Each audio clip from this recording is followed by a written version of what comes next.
মুক্তি পেয়েছে বরুণ ধাওয়ানের বহুল প্রতীক্ষিত চলচ্চিত্র বেবিজন। অ্যাটলির প্রযোজনায় 25 ডিসেম্বর প্রেক্ষাগৃহে মুক্তি পেয়েছে অ্যাকশন থ্রিলার ঘরানার সিনেমাটি। এতে বরুণের বিপরীতে জুটি বেঁধেছেন দক্ষিণী নায়িকা কীর্তি সুরেশ।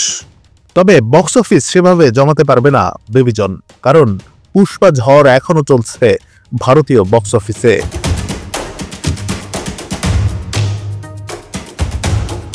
অ্যাটলির Tamil cinema থেরির Hindi remake বেবিজন।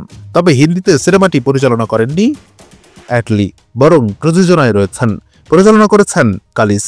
সিনেমাটি ঘিরে দর্শক আগ্রহ লক্ষ্য করা গেলেও প্রেক্ষাগৃহে সেভাবে সাড়া মিলছে না। তবে বক্স অফিসে সাড়া না পেলেও দর্শকদের মাঝে সাড়া ফেলে দিয়েছেন সিনেমার খলনায়ক জ্যাকি শ্রফ।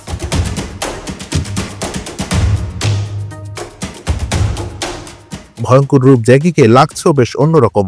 তার চোখের কাজল কিংবা আঙ্গুলের ফাঁকে সিগারেট ধরার স্টাইলে কেঁপে উঠছে দর্শকরা। ফলে দীর্ঘদিন পর বেশ জোরালো কোনো চরিত্রে অভিনয় করে প্রশংসায় ভাসছেন জ্যাকি শ্রফ। বেবিজনে বব্বর শেরের চরিত্রে অভিনয় করেছেন জ্যাকি শ্রফ, একদম তুখোর খলনায়ক যাকে বলে। অভিনেতাকে যদিও বা এর আগে ভিলেনের ভূমিকায় দেখা গিয়েছে, কিন্তু তার এই লুক একেবারে ভিন্ন, যা বেশ আলোচনায় নিয়ে এসেছে তাকে। 25 ডিসেম্বর মুক্তি পেয়েছে সিনেমাটি। অ্যাটলির প্রযোজনা ও বরুণ ধাওয়ানের দুন্দুমার অ্যাকশনও সেখানে দর্শক টানতে পারছে না। প্রথম দিন ভারতীয় বক্স অফিসে 11 কোটি ও দ্বিতীয় দিন মাত্র 4.75 কোটি রুপি আয় করতে পেরেছে এটি।